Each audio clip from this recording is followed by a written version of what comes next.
এখন শুরু হতে চলেছে দেশের সবথেকে বড় মোকদ্দমা আপকি আদালত রজত শর্মার সাথে।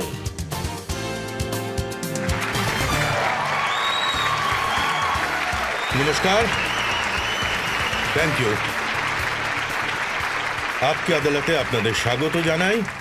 আপকি আদালতে আজ আমাদের অতিথি হলেন এক এমন ব্যক্তিত্ব যিনি আমাদের দেশের উত্তর পূর্বের হিরো, উত্তর পূর্বের সবথেকে প্রভাবশালী নেতা, আসামের মুখ্যমন্ত্রী হেমন্ত বিশ্ব শর্মা।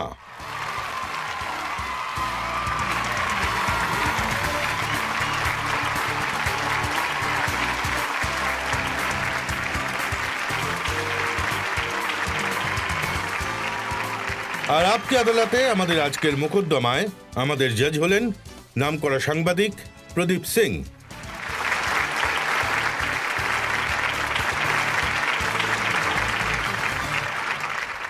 আজকের মোকদ্দমা শুরু করার আগে আজকের জজ প্রদীপ সিং এর অনুমতি চাইব মোকদ্দমা শুরু করার জন্য। এবার মোকদ্দমা শুরু করা হোক। হেমন্ত বাবু, আজ আপনার উপর অভিযোগ শুরু হওয়ার আগে একবার চোখ বুলিয়ে নেব হেমন্ত বিশ্ব শর্মার পলিটিক্যাল ক্যারিয়ারের উপর। ভারতের উত্তর পূর্বে হেমন্ত বিশ্ব শর্মা হলেন সবচেয়ে জনপ্রিয় এবং সবচেয়ে শক্তিশালী লিডার, কিন্তু আজকাল ওনার ডিমান্ড রয়েছে গোটা দেশ জুড়ে। হেমন্ত বিশ্ব শর্মা গত 2 বছর ধরে আসামের মুখ্যমন্ত্রী, কিন্তু যে কোনো রাজ্যেই ভোট হোক না কেন, হেমন্ত বিশ্ব শর্মাকে বিজেপির তারকা ক্যাম্পেনের রূপে আমন্ত্রণ জানানো হয়। হেমন্ত বিশ্ব শর্মা নিজের পলিটিক্যাল ক্যারিয়ার একজন ফায়ার ব্র্যান্ড স্টুডেন্ট রূপে কাটিয়েছেন। আসামের চিফ মিনিস্টার হিতেশ্বর সাইকিয়া হেমন্ত বিশ্ব শর্মাকে কংগ্রেসের সাথে যুক্ত করেছিলেন আর ওনাকে যথেষ্ট গুরুত্বও দিয়েছিলেন। হেমন্ত বাবু আসাম বিধানসভার প্রথম ভোটে হেরে গেছিলেন, কিন্তু 2001 থেকে শুরু করে আজ পর্যন্ত ইনি জালুকবাড়ি কনস্টিটুয়েন্সি থেকে 5 বার একটানা ভোটে জিতে এসেছেন। আসামের তরুণ গগৈয়ের কংগ্রেস সরকারে হেমন্ত বিশ্ব শর্মা 3 বার ক্যাবিনেট মিনিস্টার ছিলেন। হেলথ মিনিস্টার রূপে উনি অসাধারণ কাজ করেছেন। উনি নর্থ ইস্টে কংগ্রেসের প্রতীক হয়ে উঠেছিলেন, কিন্তু 2015-তে হেমন্ত বিশ্ব শর্মা বিজেপিতে যোগ দিলেন। আসামে বিজেপি সরকার তৈরি করলেন। 2021-এ হেমন্ত বিশ্ব শর্মাকে বিজেপি আসামের মুখ্যমন্ত্রী পদে নিযুক্ত করে। গৌহাটির গভর্নমেন্ট ল কলেজ থেকে গ্র্যাজুয়েট আর গৌহাটি ইউনিভার্সিটি থেকে ডক্টরেট পাওয়া ডক্টর হেমন্ত বিশ্ব শর্মা আপকি আদালতে নিজের মোকদ্দমা নিজেই লড়বেন। তাহলে শুরু করা যাক আজকের মোকদ্দমা। আপকি আদালতে প্রথম অভিযোগ আসামের মুখ্যমন্ত্রী হেমন্ত বিশ্ব শর্মার উপর। আপকি আদালতে আসামের মুখ্যমন্ত্রী হেমন্ত বিশ্ব শর্মার উপর অভিযোগ হলো যে উনি সুযোগ সন্ধানী। হেমন্ত বাবু, ছত্তিশগড়ের মুখ্যমন্ত্রী ভূপেশ বাঘেল আপনার পুরনো সঙ্গী, উনি বলেন যে কংগ্রেস এই মানুষটাকে কি না দিয়েছে। কি দিয়েছে আমাকে? সরকার মন্ত্রিত্ব দিয়েছে, না লিডার বানিয়েছে। রজতবাবু, জনতা মন্ত্রী নির্বাচন করে, জনতা ভোট দিয়ে এমএলএ নির্বাচন করে, এতে কংগ্রেসের আবার কি আছে? আমি যদি কাজ না করতাম তাহলে কি আদৌ মানুষ আমায় দেখত? ওরা বলছে যে 22 বছর আপনি কংগ্রেসে ছিলেন, আপনি লিডার হয়েছেন কংগ্রেসের জন্য, আর চিফ মিনিস্টার হওয়ার জন্য আপনি বিজেপির কোলে গিয়ে বসে পড়েছেন। আমার পুরো যৌবনটাই আমি কংগ্রেসকে দিয়েছি। কংগ্রেস আমাকে কি দিয়েছে? তাহলে ছেড়ে দিলেন কেন? ছাড়ার সময় হয়ে গেছিল বলে। আমি তো আর নিজের মাকে বিক্রি করতে পারি না। আর আমার মা তো হলো আসাম, আর আসামের ভালোর জন্য আমায় কংগ্রেসকে ছাড়তে হলো। হাসতে হাসতে ছেড়ে দিলাম। তখন তো বলতেন যে মা সোনিয়া গান্ধী, ভাই রাহুল গান্ধী। আমার মায়ের নাম হলো মৃণালিনী দেবী।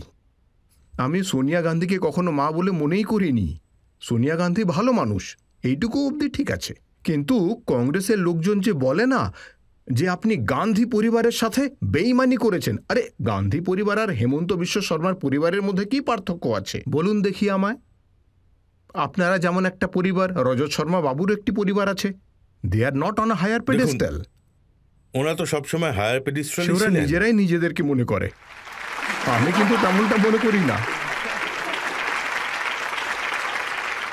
আমি কথাবার্তা বলে দেখেছি, আমার তো কখনো কোনোদিনও একদিনও তেমন কিছু মনে হয়নি যে আমার সাথে বা আমি যেসব লোকেদের সাথে কাজ করি তাদের চেয়েও বেশি হায়ার পেডেস্টালে থাকার ওদের কোনো অধিকার দেখুন, আছে। আমি তো শুনেছি সেই যুগে আপনি সোনিয়া ম্যাডামের কাছাকাছি ছিলেন, রাহুল গান্ধীর পাশে ছিলেন।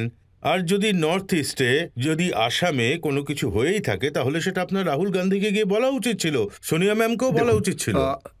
সোনিয়া গান্ধীর সাথে আমার সম্পর্ক বেশ ভালোই ছিল, টু দ্য এক্সটেন্ট যে মিজোরামে ভোট হোক বলতেন আপনি গিয়ে কাজ করুন, মণিপুরে ভোট হোক বলতেন আপনি গিয়ে কাজ করুন। তো আমি তো সে সব কিছুই করেছি। আমি যখন গিয়ে সোনিয়া ম্যাডামকে জিজ্ঞাসা করলাম যে ভাই আপনি তো সব নিয়েছেন, এখন তো আপনার দেওয়ার সময়, আপনিও দিয়ে দিন, তখন তো দিতে পারেননি। তাহলে আপনি বলুন সেটার আর কি ভ্যালু থেকে গেল? তো আপনি রাহুলজির কাছে যেতে পারতেন, উনি না, দিতে পারতেন। সেখানে কেন যেতে যাব? রাহুল বাবু আমার বাড়িতে আসুক, আমি ওনার বাড়িতে কেন যাব? প্রয়োজনটা কি?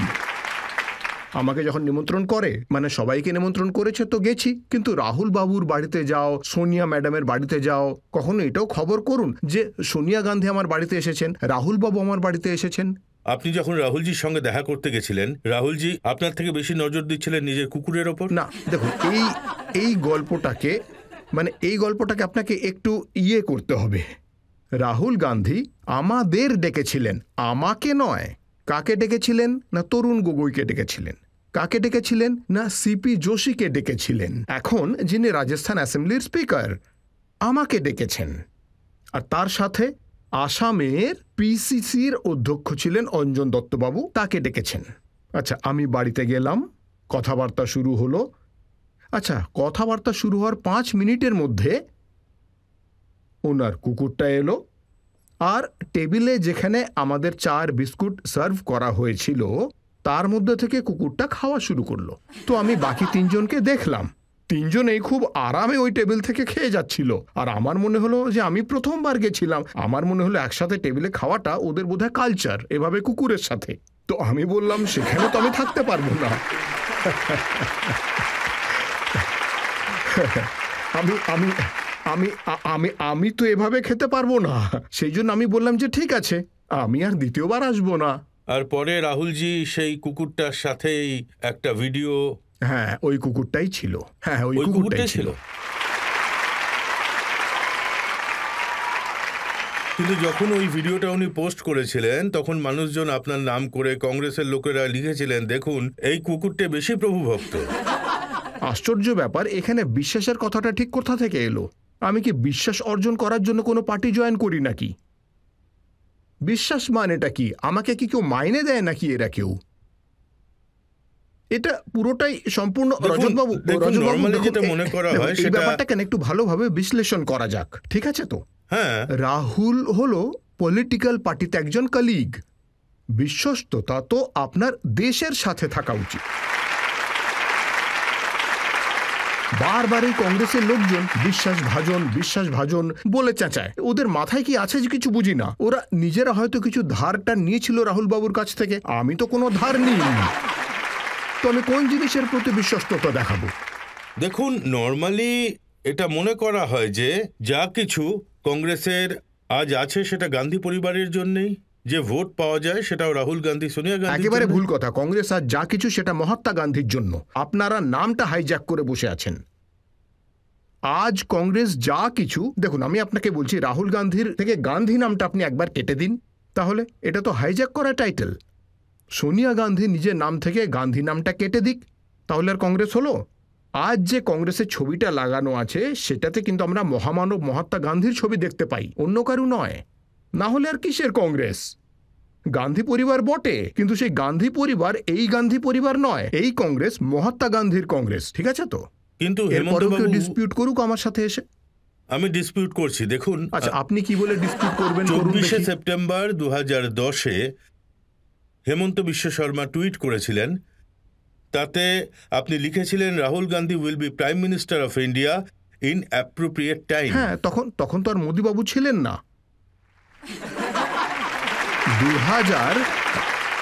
2014-তে মোদিবাবু আসেন জনসমক্ষে। তখন তো আমরা এটাই ভাবতাম যে 2010-এ আমার বয়স কতই বা ছিল তখন, এটাই ভাবতাম যে প্রথমে ইন্দিরা গান্ধী, তারপরে ধরুন হবে রাজীব গান্ধী, রাহুল গান্ধী, প্রিয়াঙ্কা গান্ধীর ছেলে, এমন কনসেপ্টটা তো আমারও ছিল, তাই না? এটা আমি অস্বীকার করছি না। অন্য সমস্ত লোকেরাই যখন অন্যান্য পার্টি জয়েন করে তখন নিজেদের পুরনো টুইট ডিলিট করে দেয়। আমি কিন্তু আমার একটাও পুরনো টুইট ডিলিট করিনি। ওরা আমার টুইট থেকেই খুঁজে খুঁজে বের করে করে বলতে থাকে। যখন কংগ্রেস জয়েন করেছিলাম আমাকে তো বহু মানুষ চিনতই না। সেই দিন রাত্রেই আমি আমার সব টুইট ডিলিট করে দিতে পারতাম, পুরনো টুইটগুলো। কিন্তু আমি এই কারণে টুইটগুলো ডিলিট করিনি যে আমি আমার ছেলে মেয়েকে বলে যেতে চেয়েছি যে তোমাদের বাবা 2010-এ কী ভাবতো দেখো, আর আজকে কী ভাবে দেখো। 2010-এ গোটা ভারতের চিন্তাভাবনা একরকম ছিল, আর আজ গোটা ভারতের চিন্তাভাবনা অন্যরকম। এটাই হলো আজকের ভারতের আসল চিত্র, আমার টুইট থেকে যেটা আপনারা দেখতে পাবেন।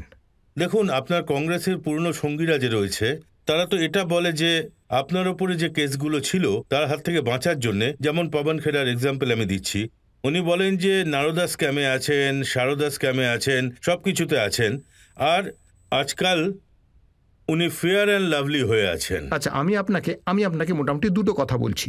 প্রথমত তো কংগ্রেসের কোনো পুরনো সঙ্গী আমার বিরুদ্ধে বলে না। আজও সবার সাথে আমার সম্পর্ক বেশ ভালো, আজও কেউ আমার বিরুদ্ধে কোনো কথা বলে না। দ্বিতীয়ত, আমার নামে কোনো কেস রয়েছে কোনো দেশে কোনো আদালতে, এরকম এক্সাম্পল দিয়ে বলুন তো কেউ। আমিও তো আপনাকে বলতে পারি আপনি বোফোর্সে রয়েছেন, কিন্তু আপনাকে তো কিছু তো দেখাতে হবে তার জন্য। আপনার নামটা আছে কোথায় সেটাই তো খুঁজতে খুঁজতে আমরা সবাই পাগল হয়ে যাচ্ছি। আরে বন্ধু, কোনো কেস নাম্বার তো বলো, আমিও গিয়ে অফিসারকে জিজ্ঞেস করে আসি। দেখুন, ওরা বলে যে নারদাতে আপনার উপর সিবিআই এর রেড হয়েছিল। আপনাকে বলছি, সিবিআই আমায় ডেকেছিল একজন সাক্ষী বা উইটনেস হিসেবে। কোর্টে চার্জশিটে বলা হলো হেমন্ত বিশ্ব শর্মা একজন উইটনেস। তখনকার কথা, যখন আমি কংগ্রেসে ছিলাম। যখন বিজেপিতে ছিলাম তখনকার নয়, কিন্তু লোকে বলে ভয়ে বিজেপিতে গিয়ে জয়েন করেছে। 2014-তে সিবিআই আমায় ডেকেছিল, 2014-র শেষে বা মোটামুটি ঠিকভাবে বললে 2015-র শুরুতে, জানুয়ারি মাসে মোটামুটি ধরুন। সিবিআই তখন বলল সোজাসুজিভাবে ইনি অ্যাকিউজ নন, ইনি হলেন উইটনেস। ফেব্রুয়ারিতে গিয়ে সোনিয়া গান্ধীর হাতে কাগজপত্র দিলাম আমি। দেখুন ম্যাডাম, আমি সম্পূর্ণ ক্লিন, এটা বললাম, কোনো কেস নেই। তবুও আপনি আমার সমস্যার সমাধান করছেন না। অগাস্ট মাসে আমি বিজেপিতে জয়েন করলাম, আর বিজেপিতে জয়েন করার সময় কোনো কেস ছিল না আমার নামে, আজও কোনো কেস নেই। ভবিষ্যতে ভগবানের কাছে প্রার্থনা করছি যেন আমার নামে কোনো কেস নাও হয়। লুইস বার্গারের কেসও কি আপনার উপর নেই? আমার হিসেব মতো তো নেই। এই জন্য আমি ফ্রন্টাল গৌহাটিতে গিয়ে কেস করেছি। আপনাকে এসব একরকমের ছেলে মানুষই, এর কোনো মানে নেই।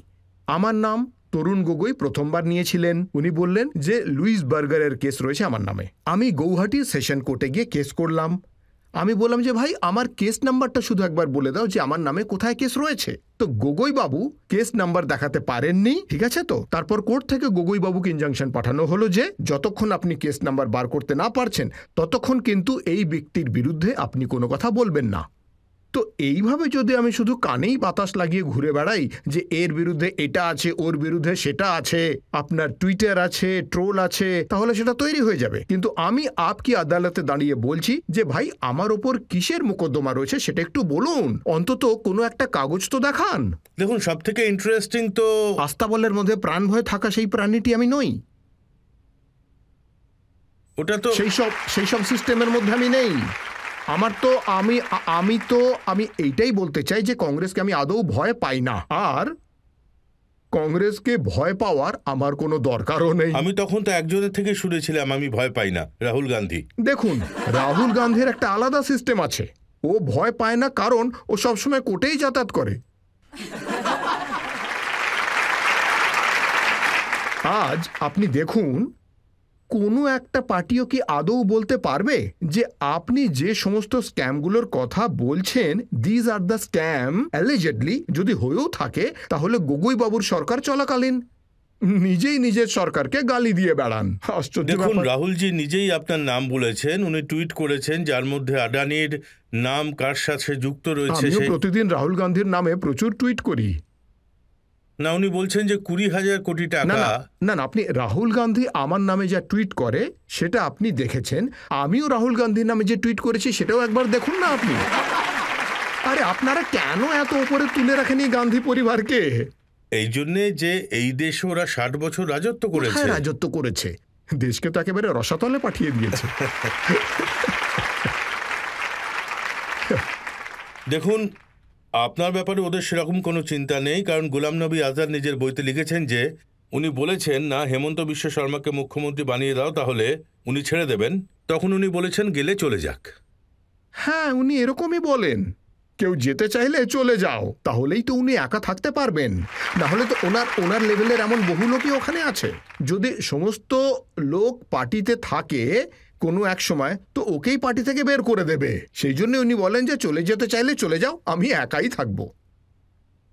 কিন্তু আপনি কখনো রাহুল গান্ধীর সঙ্গে দেখা করে এসব কথা বলেননি? দেখুন, আমি ছোটবেলা থেকেই রাহুল গান্ধীকে চিনি, ঠিক আছে তো, and I was never impressed by his merit. আমি যখন কংগ্রেসে ছিলাম তখনও বারবার আমি সোনিয়া গান্ধীর সঙ্গে দেখা করতে যেতাম, কিন্তু রাহুল গান্ধীর সঙ্গে দেখা করতে আমি যেতাম না, কারণ I am never impressed by his merits, his deeds, his arguments, logic, his capacity to do public service. যে কখনো নিজেই স্ট্রাগল করেনি, সে ভারতের মতো দেশের নেতা কখনোই হতে পারে না। এখন লোকে বলছে যে ভারত জোড়ো যাত্রা করার পরে উনি অনেক বুদ্ধিমান হয়ে গেছেন, বদলে গেছেন। আমাদের এখানে এমন একটা ইকোসিস্টেম আছে যে রাহুল গান্ধী লন্ডনে গিয়ে ফিরে আসার পর বলা হয় যে আরে রাহুল গান্ধী অনেক ম্যাচিওর্ড হয়ে গেছে। তারপরে ভারত জোড়ো যাত্রার পর বলা হয় আরে রাহুল গান্ধী অনেক ম্যাচিওর্ড হয়ে গেছেন। আরে 55 বছর বয়সে ম্যাচিওর্ড হওয়ার আর কি বাকি থাকে? এখন ম্যাচিওর্ড হওয়ার সময় হলো আমার ছেলের, ঠিক আছে? আমার তো যা হওয়ার হয়ে গেছে, 50 বছর বয়স হয়ে গেছে, বানপ্রস্থের সময় হয়ে গেছে আমাদের সনাতনের মত অনুযায়ী। যদি এখনও ম্যাচিওর্ড হওয়ার কিছু বাকি থাকে, তাহলে ইউ টেল মি যে যদি একজন মানুষ ম্যাচিওর্ড হতে 55 বছর বয়স অবধি সময় নিয়ে নেয়, আরে তাহলে কাজ কবে করবে? আপনি নিজে কি আপনার ছেলেকে এতটা সময় দেবেন? 55 বছর বয়স অবধি দেবেন? সোনিয়া গান্ধীকে এই ব্যাপারে আমি প্রণাম করি যে উনি নিজের ছেলেকে ম্যাচিওর্ড হওয়ার জন্য 55 বছর বয়স অবধি সময় দিয়ে দিয়েছেন। বলুন। কিন্তু এখন তো আমরা দেখি যে উনি ট্রাক ড্রাইভারের সঙ্গে দেখা করেন, কারণ এটা ওনার কাছে এক ধরনের খেলা মাত্র। যদি দেখা করার দরকারই ছিল, আগে কেন করেননি যখন ওনার বাবা প্রধানমন্ত্রী ছিলেন? ইন্ডিয়াতে আসামে ট্রাক ড্রাইভার কোনো নতুন ব্যাপার নাকি? আপনাদের যদি দেখা করার ইচ্ছেটাই ছিল, তাহলে 60 বছরের মধ্যে আগে কেন দেখা করেননি? তাহলে ততদিনে তো এই ট্রাক ড্রাইভারদের গোটা জীবনটাই বদলে যেত। কিন্তু এখন উনি শিখে নিয়েছেন। দেখুন, শেখার জন্য যে এতটা লম্বা সময় নেয়, সেটা কি দেওয়া যেতে পারে? ইন্ডিয়া তো এখন ডিজিটালাইজ হয়ে গেছে, এত সময় কি আপনি দিতে পারেন শেখার জন্য? শুধুমাত্র শেখার জন্য এতটা সময় কি সত্যি দেওয়া যেতে পারে? ট্রাক ড্রাইভারের সঙ্গে বসেছে, সেটাও একটা কোয়ালিটি। উনি বলেন যে যেমন আমাদের মোদিজি কারোর সঙ্গে দেখা করেন না, আর রাহুলজি গরিব মানুষদের সঙ্গে দেখা করেন। মোদিবাবু কারোর সঙ্গে দেখা না করেই জীবনের 70টা বছর পার করে দিলেন। উনি প্রচারক ছিলেন না, কারোর সঙ্গে দেখা করতেন না। আমার যখন প্রথমবার আসামে মোদিবাবুর সঙ্গে দেখা হয়েছিল 9 গ্রামে, আমি বললাম যে মোদিবাবু এটা 9 গ্রাম। উনি বললেন হেমন্ত আমি জানি সেটা 9 গ্রামের কাছাকাছি জেলা হলো জোরহাট। উনি বললেন যে হ্যাঁ আমি সেটাও জানি। আমি বললাম আপনি কি করে জানলেন? বললেন আমি আসামের প্রত্যেকটা জেলাতে 2 দিন করে ছিলাম অমুক অমুক বছরে। তাই ওনার এক্সপিরিয়েন্সের সাথে দিল্লিতে থাকা একজন মানুষ যিনি 55 বছর বয়স পর্যন্ত কারোর সাথে দেখাই করেননি, ক্যান ইউ রিয়েলি কম্পেয়ার? আপনি বলুন, নরেন্দ্র মোদী বাবুর এক্সপিরিয়েন্স, নরেন্দ্র মোদী বাবুর গোটা দেশকে নিয়ে যে এক্সপোজার রয়েছে, সেটাকে আপনি যদি এভাবে সরাসরি চ্যালেঞ্জ করতে চান by spending 1 night only with a truck driver, তাহলে আপনার প্রতি শুভকামনা রইল। আপনি এরকম ভাবতে পারেন। তো আপনি যখন নরেন্দ্র মোদীর সাথে কাজ করেন, প্রাইম মিনিস্টার, আর আপনি কংগ্রেসে সোনিয়া গান্ধী, রাহুল গান্ধীর সাথেও কাজ করেছেন, দুয়ের মধ্যে কোনো পার্থক্য আছে? পার্থক্যটা এমন হলো যে নরেন্দ্র মোদী আর অমিত শাহের বাড়িতে যে পরিবেশটা রয়েছে, সেটা হলো একটি মধ্যবিত্ত পরিবারের পরিবেশ।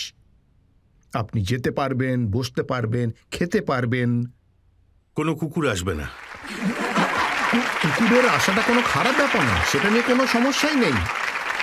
কুকুর নিয়ে কোনো রকম সমস্যা নেই, আমার বাড়িতেও কুকুর আছে, কিন্তু কুকুর তার নিজের জায়গায় থাকুক, মানুষ তার নিজের জায়গায় থাকুক, এই ব্যাপারে একটা অভিজ্ঞতার প্রয়োজন রয়েছে। কুকুর নিয়ে কোনো সমস্যা নেই, আমার বাড়িতেও 3-3টে কুকুর রয়েছে, সেটা নিয়ে কোনো রকম ইস্যু নেই।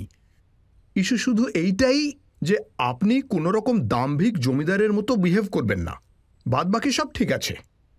এখনো বলা হয় না যে আপনি বিট্রে করেছেন, ফ্যামিলির সাথে বিশ্বাসঘাতকতা করেছেন। কংগ্রেসেও কি এটা বলা হয় নাকি যে you will never disobey the Gandhi family? এই যে কংগ্রেসের এখন তো লোকজনেরা, কংগ্রেসও বদলে গিয়েছে। দেখুন, গান্ধী পরিবার ছেড়ে এখন মল্লিকার্জুন খার্গেকে অধ্যক্ষ বানানো হয়েছে। খার্গে নিজেই তো বলে যে আমি হাই কমান্ডের সাথে কথা বলে সিদ্ধান্ত নেব। আরে আমার তো এটাই প্রতিবাদ যে আপনি খার্গের মতন একজন বুদ্ধিমান মানুষকে এমন পদে কেন রেখেছেন যেখানে উনি নিজস্ব সিদ্ধান্তই নিতে পারবেন না। এভাবে কি হয় নাকি? আশ্চর্য ব্যাপার। আজ খার্গে কর্ণাটক থেকে এসেছেন, কিন্তু কর্ণাটকে সরকার বানানোর সিদ্ধান্ত উনি নিজে নিতে পারেন না, ওনাকে গান্ধী ফ্যামিলির সাথে দেখা করতে হয় তার জন্য। কিন্তু কর্ণাটকে তো উনি সরকার তৈরি করেছেন, বিজেপিকে তো হ্যাঁ, হারিয়েছেন। বিজেপি তো হারবেই, কেন হারবে না? তামিলনাড়ুতেও তো বিজেপি হেরেছে, হিমাচলেও বিজেপি হেরেছে, কিন্তু বিজেপি তো জিতেওছে। কিন্তু যদি বিজেপি এমনটা ভাবে যে আমি কর্ণাটকেও হারবো না, হিমাচলেও হারবো না, তো সেটা তো হয় না। BJP takes defeat with humility. কর্ণাটকে হেরেছে, সেটা তো কোনো নতুন কথা নয়, আমি তো মেনে নিয়েছি, হ্যাঁ আমরা হেরেছি, at least we have not blamed EVM for that. কিন্তু কংগ্রেসের সমস্যা হলো হারার পর প্রেসকে বলে যে ইভিএম এতে ভুল ছিল। আমরা তো এটা বলছি না যে কর্ণাটকে ইভিএম এতে কোনো বলা প্রবলেম হয় যে ছিল। নরেন্দ্র মোদী চরম সীমায় যেতে পারেন, উনি কেন ডিক্টেটর। এমন বলবে? আমাকে পিএম বলতেই হবে সেই জন্য আমি এসব করছি না। নরেন্দ্র মোদী বাবু যদি ডিক্টেটর হয় তাহলে তুমি নিজে কি, ওনার তো কোনো নামই থাকবে না, 100:1 ওনাকে কাউন্ট করতে হবে। স্যার, আপনার কাছে আমার প্রশ্ন হলো যে 2024-এর ইলেকশনে সমস্ত বিপক্ষ দল মিলে বিজেপিকে হারানোর চেষ্টায় রয়েছে, তাহলে আপনার কি মনে হয় তারা হারাতে পারবে? আমি মোদী বাবুকে মুকুট পরানোর ব্যবস্থা করছি, সেটাও আবার আপনাদের আশীর্বাদে। তো আপনার কি অ্যাসেসমেন্ট আছে 2024 নিয়ে? 300+, 300+, কোনো সমস্যা হবে না। মানুষ চায় যে ভারতের গৌরবগাথার আরও বেশি গুণগান হোক। আপনি কোনো সন্দেহ রাখবেন না মনে, ভারতের ইতিহাসে ভারত এখন সুষমের মধ্যে দিয়ে চলেছে। মোদী বাবুকে আরও কিছুটা কাজ করে নিতে দিন। আপনি দেখুন না যে আমেরিকার প্রেসিডেন্ট ইন্ডিয়ার প্রধানমন্ত্রীকে কি কি বলেছেন, একবার আপনি ভেবে দেখুন। অস্ট্রেলিয়াতে নরেন্দ্র মোদীকে নিয়ে অনেক চর্চা হয় জানেন। ক্যান ইউ ইম্যাজিন যে ভারতের এই গৌরব গাথা নিয়ে এত আলোচনা হবে? আজ লোকেরা করছে। আমি মনে করি শিকাগোতে স্বামী বিবেকানন্দের বক্তৃতার পর মোদীবাবুকে নিয়েই আজ এত আলোচনা হচ্ছে, কারণ উনি দেশের জন্য এত বেশি কাজ করে চলেছেন, ঠিক আছে? আর আমাদের উচিত ওনাকে আরও বেশি শক্তি যোগানো।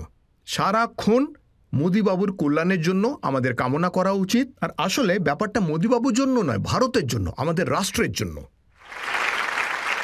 এখানে আমরা একটা ব্রেক নিয়ে নেব, আর ব্রেকের পর আপকি আদালতে আসামের চিফ মিনিস্টার হেমন্ত বিশ্ব শর্মার ওপর প্রশ্ন আর অভিযোগের ঝড় বইবে। রাষ্ট্রের জন্য এইটা দরকার যে গান্ধী ফ্যামিলি আর কংগ্রেসের এই যে কালচার, সেটা যেন শেষ হয়ে যায়। তা এর জন্য আমি আপ্রাণ চেষ্টা করব। Welcome back. আপকি আদালতে আজ আমাদের অতিথি হলেন আসামের চিফ মিনিস্টার হেমন্ত বিশ্ব শর্মা। আপকি আদালতে পরবর্তী অভিযোগ। আপকি আদালতে আসামের মুখ্যমন্ত্রী হেমন্ত বিশ্ব শর্মার উপর অভিযোগ হলো যে উনি ভাঙা গড়ার রাজনীতি করেন। হেমন্তবাবু, একটা সময় এমএলএদের কেনা বেচার জন্য কখনো গোয়া নিয়ে যাওয়া হতো, কখনো খাজুরাহোতে নিয়ে যাওয়া হতো, কিন্তু আজকাল আসামে নিয়ে যাওয়া হয় মা কামাখ্যার আশীর্বাদ নেওয়ার জন্য। আসামকে নিয়ে ভালোই পাবলিসিটি হচ্ছে।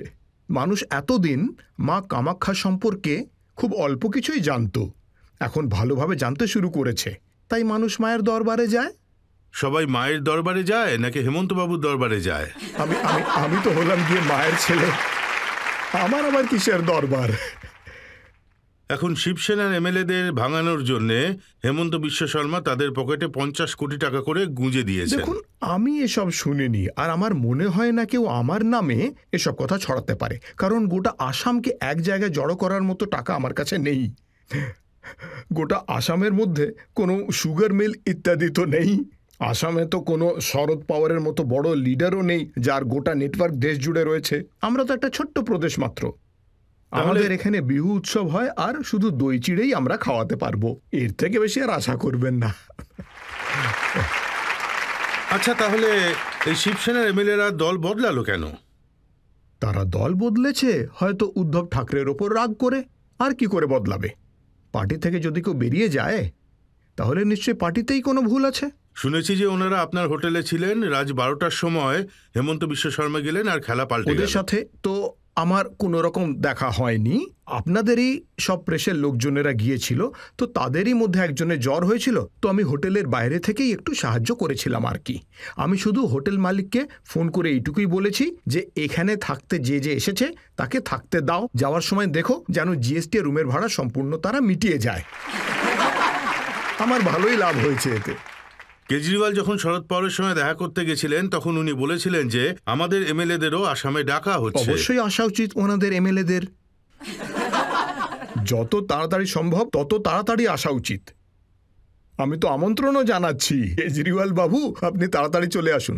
তাহলে এখন আসামে এমএলএদের মেলবন্ধন হয়? দেখুন, আসামে এলে এমএলএরাও শক্তি অর্জন করতে পারবে। সেখানে মা কামাখ্যা রয়েছেন, মহাপুরুষ শ্রীমন্ত শঙ্করদেবের শিক্ষা দীক্ষা আছে। আসামে আসলে আপনি অবশ্যই শক্তি পাবেন। আর লক্ষ্মী দর্শনও করানো হয় ওনাদের। লক্ষ্মী তো আমাদের নিতে হবে, দিতে তো হবে না আপাতত। 10 বছর পরে হয়তো আলাদা কথা হবে। তো এখন যদি আপনি আসেন আপনার কাছ থেকেও নিয়ে নেব, আমাদের আর কোথায় দেওয়ার ক্ষমতা।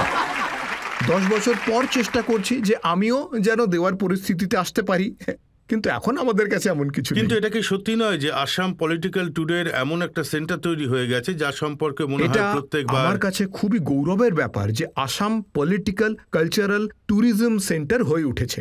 হওয়াই উচিত। যে কোনো পার্টি হোক না কেন সবার এমএলএকেই নিয়ে আসুন আসামে, হোটেলগুলো সব ভরা থাকবে। কংগ্রেস যদি কাউকে কোনো জায়গা থেকে ভাঙিয়ে আনে তাকেও আসামে নিয়ে আসুন, আমি সব রকম সিকিউরিটি দিয়ে দেবো, সমস্যা কি আছে? এটা হলো একটা জায়গা, খুবই ভালো জায়গা, পর্যটন কেন্দ্র। সবাই জানে যে আসামি লোকজন হোটেলের কাছেও ঘেঁষে না, ঠিক আছে তো? দেখুন, আমাদের কাজ আলাদা, আপনার কাজ আলাদা। এটা খুব ভালো জায়গা। গৌহাটিতে হোটেল র্যাডিসন আছে, এমনকি এখন মেফেয়ারও খোলা হয়েছে। যার যার আসার দয়া করে চলে আসুন। কংগ্রেসের একজন নেতা আছেন কুমার জয়মঙ্গল সিং, উনি তো নালিশ করেছেন যে আসামের মুখ্যমন্ত্রী ঝাড়খণ্ডের সরকার ভাঙানোর জন্যে এমএলএদের 10 কোটি টাকা করে অফার করেছেন। আমি শুধুমাত্র এইটুকুই বলতে চাই যে আসামের সিএমকে 10 কোটি টাকা দেওয়ার মতো বাজেটে তো আমাদের কাছে থাকতে হবে। আমার বাজেট কত রয়েছে? এ তো সবেমাত্র আমি একটা জায়গায় পৌঁছেছি শুধু। আগে তো এত টাকা পয়সা ছিল না আমাদের। হ্যাঁ, হয়তো ভবিষ্যতে হতে পারে, সেটা আমার বিশ্বাস। তাই কারু যদি 10 কোটি টাকার স্বপ্ন থেকে থাকে তাহলে সে যেন আসামে না আসুক। এতটা ক্ষমতা আমাদের সত্যিই নেই। আচ্ছা, এমন নয় তো যে টাকা পয়সা অন্য জায়গা থেকে আসে আর আসামে সেটার ব্যবহারের রাস্তা পাওয়া যায়? রাস্তা তো দিল্লিতে আছে, মুম্বাইতে আছে, এত বড় বড় রাস্তা। আপনি ম্যাপটা দেখুন না, দেখবেন সব কোনায় গিয়ে গিয়ে ঘুরে ফিরে আবার দিল্লি মুম্বাইতেই আসবে। So this are completely. কিন্তু 3 জন এমএলএ ধরা পড়েছিল পশ্চিমবঙ্গে যাদের কাছ থেকে ক্যাশ টাকা পাওয়া গেছিল, আর ওরা আসাম থেকেই পেয়েছিল হয়তো ক্যাশ, কিন্তু সেই অ্যামাউন্টটা তো 10 কোটি ছিল না, না 7-8 লাখ টাকা পেয়েছিল হয়তো। সেটা সম্পূর্ণ ওরাই বলুক, এতে আমি আর কি? ওরা তো কংগ্রেসের এমএলএ, এখনো ওদের সাথেই রয়েছে। আমি একদম পরিষ্কার কথা বলি যে দেখুন, ঝাড়খণ্ড হোক বা বাকি স্টেট হোক, in any way through Democratic election যেই জিতুক, ঝাড়খণ্ডই হোক, আমার যেটুকু দরকার আমি কেন ভাঙচুর করতে যাব সেখানে? It is just the patience waiting for some more money. আমি যে বললাম না যে আমি এত কোটি টাকা খরচ করেছি, এখন ইলেকশনে যে কাজগুলো 10 টাকা দিয়ে হয়ে যায়, এখন মানুষ সেই কাজগুলোর জন্য 100 টাকার বিল ধরিয়ে দেবে আমাকে, বলবে যে তোমার কাছে তো পয়সা আছে। পলিটিশিয়ানদের এইটুকুই পাবলিসিটি হওয়া উচিত যে তাদের কাছে কোনো টাকা পয়সাই নেই। দেখুন, আজকাল একটা আলোচনা হয় সচিন পাইলটকে নিয়ে। আচ্ছা, উনিও আসাম ঘুরতে যাবেন না তো? এতটা অপমান হয়েছে ওনার। আমি থাকলে তো প্রথম দিনই ছেড়ে দিতাম। ছাড়ার সাহস নেই, তাই পড়ে রয়েছে। দেখুন, সচিন পাইলট বাবু বিজেপিতে আসুক, কংগ্রেসে যাক, সেটা নিয়ে আমার কোনো রকম কৌতূহল নেই, কারণ আমি রাজস্থানের পলিটিক্স খুব বেশি ফলো করি না। একটুই দেখি, যেটুকু টিভিতে দেখায় আর কি। কিন্তু উনি টিভিতে এসে এখন যেসব কথা বলছেন, ঠিক আছে, আপনি বিজেপিতে জয়েন করুন, নিজের মতো করে পার্টি করুন, কিন্তু এত হিউমিলিয়েশন নিয়ে কি করে চলেন কি করে? আমার তো এটা মাথাতেই আসছে না। সচিন পাইলট সম্পর্কে বারবার শোনা যায় যে উনি যে বিরোধিতা করেছিলেন সেটাও বিজেপি সাপোর্ট করেছিল, তাই করেছিলেন। তো বিজেপির সাপোর্ট করাতে যদি একজন ব্যক্তি বিরোধিতা করতে পারে, তাহলে তাকে পার্টি থেকে বের করে দেওয়া হোক। তাকে রাখাই হচ্ছে কেন পার্টিতে? কেন রাখা হয়েছে? মানে সে ব্যক্তির মনে যেন কোনো দুঃখই নেই, শুধু বিজেপি বললে সে বিরোধিতা করে দেবে। অদ্ভুত। রাজেশ পাইলটের পার্টিতে কোনো রকম কন্ট্রিবিউশন ছিল না। রাজেশ পাইলটের কন্ট্রিবিউশন ছাড়া আসামে কড হয়েছিল, মিজোরামে কড হয়েছিল। রাজীব গান্ধী এত নাম করেছিলেন রাজেশ পাইলটের কন্ট্রিবিউশন ছাড়াই। বলুন আমায়, ওনার ছেলে বিরোধিতা করেছে আর বলছে যে বিজেপি করেছে। মানে হু ever will try to speak anything against the Gandhi family or the establishment, আপনার উপরে চট করে কোনো রকম ব্লেম দিয়ে দেবে ওরা। আরে ভাই, এভাবে কি দেশ চলে নাকি? এখন দেখুন, কর্ণাটকে তো উনি ভালোই ব্যবস্থা করে নিয়েছেন, আড়াই বছরের মধ্যে রামাইয়া আর ডিকে শিবকুমারের মধ্যে। 2.5 বছর কোথায় সরকার চলে? লোকসভার পরে আর কোথায় সরকার থাকবে? থাকবে? এটা তো আপনিই বলতে পারেন। আপনার তো এই 30 বছরের কিন্তু সেটা তার এক্সপেরিয়েন্স উপর রয়েছে। ডিপেন্ড করবে যে তার মধ্যে কত লোকজন আসামে আসে। Do you think that this government has an expiry date after the Lok Sabha election? আমার তো মনে হয় না। তাহলে তারপর কি হবে? ভেঙে যাবে। আর কি হবে? অন্য কেউ মুখ্যমন্ত্রী হবে। জনতার মধ্যে থেকে কেউ প্রশ্ন করতে চান? আপনি কিছুদিন আগেই বলেছিলেন যে মমতা ব্যানার্জি ম্যাডাম নাকি আপনাকে চা করে খাওয়ায়। তো আমি এইটাই জানতে চাই যে উনি আপনার এত ভালো বন্ধু হলেন কি করে? ওনাকে নিয়ে তো বলা হয় যে উনি কখনো বন্ধুত্ব করেনই না। আমরা তো সবাই একসময় কংগ্রেসেই ছিলাম না, এই জন্য সবার সাথে আমার সম্পর্ক বেশ ভালো। আমি সবার সাথেই ভালো সম্পর্ক বজায় রাখি। সবাই সব সময় কোনো না কোনো কাজে লাগে। ব্যক্তিগতভাবে আমার কারোর সাথে কোনো রকম খারাপ সম্পর্ক নেই। তাহলে এই যে সম্পর্কগুলো, এগুলো কখনো কখনো পার্টি ভাঙার কাজে লাগে? কখনো কাজে লাগে, কখনো আবার উল্টোটাই হয়ে যায়। কখনো কাজে লাগে, কখনো আবার সমস্যাও হয়ে যায়। কখনো আবার মনে সন্দেহ চলে আসে যে ওদের মধ্যে বোধহয় একটা আলাদা সম্পর্ক আছে। এরকম চলতেই থাকে দুদিকে। It's a double edged Pramod sword. Tiwari তো কথা বলেছিলেন যে হেমন্ত বিশ্ব শর্মা এই কাজগুলো করেন কারণ উনি মোদিবাবুকে একটু মাখন লাগাতে চান, আর এত মাখন মাখিয়েছেন যে আসামে মাখনের অভাব হয়ে গেছে। দেখো, আমার বক্তব্য হলো যে মোদিবাবু রয়েছেন মোদিবাবুর জায়গাতেই। উনি হলেন দেশের নেতা, উনি প্রধানমন্ত্রী। কিন্তু রাষ্ট্রের জন্য এইটা প্রয়োজন যে গান্ধী পরিবার আর কংগ্রেসের যে কালচারটা রয়েছে সেটা শেষ হয়ে যাক, আর তার জন্য আমি আপ্রাণ চেষ্টা করব। যদি প্রমোদ তিওয়ারি বাবু আসতে চান তাহলে উনি আমার সাথে ফোনে কথা বলুন। আর একটা ব্রেক নিয়ে নেব, আর ব্রেকের পর আপকে আদালতে হেমন্ত বিশ্ব শর্মার ওপর প্রশ্ন আর অভিযোগের ঝড় বইবে। তার জন্য তো মুসলমান সমাজ এসে যেন অ্যাওয়ার্ড দিক যে মুসলমানদের জন্য আমি এতটা ভাবি।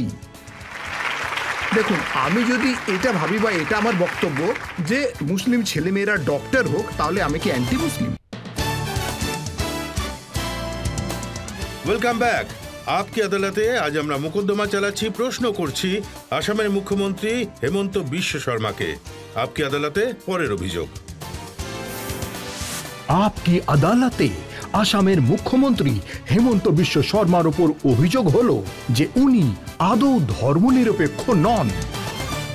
হেমন্ত বাবু, আসামের একজন বড় নেতা হলেন বদরুদ্দিন আজমল সাহেব। উনি বলেন যে হেমন্ত বিশ্ব শর্মা মুসলমানদের শত্রু। সকালে ঘুম থেকে উঠে সবার আগে চিন্তা করেন আর ছক করেন যে মুসলমানদের কি করে সমস্যায় ফেলা যায়। দেখুন, আমি তো কোনো অ্যান্টি মুসলিম নই, আর মুসলিম বিরোধী হওয়াও উচিত নয়, কিন্তু আমি নিজে একজন গৌরববান হিন্দু। আমি যে হিন্দু সেটা আমার গৌরব।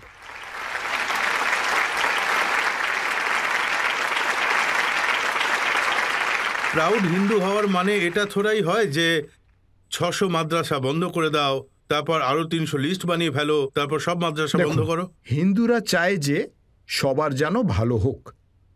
আমার চিন্তাধারা হলো যে মুসলমান ছেলে মেয়েরা মাদ্রাসায় গিয়ে নিজেদের জীবন কিন্তু নষ্ট করে দিচ্ছে।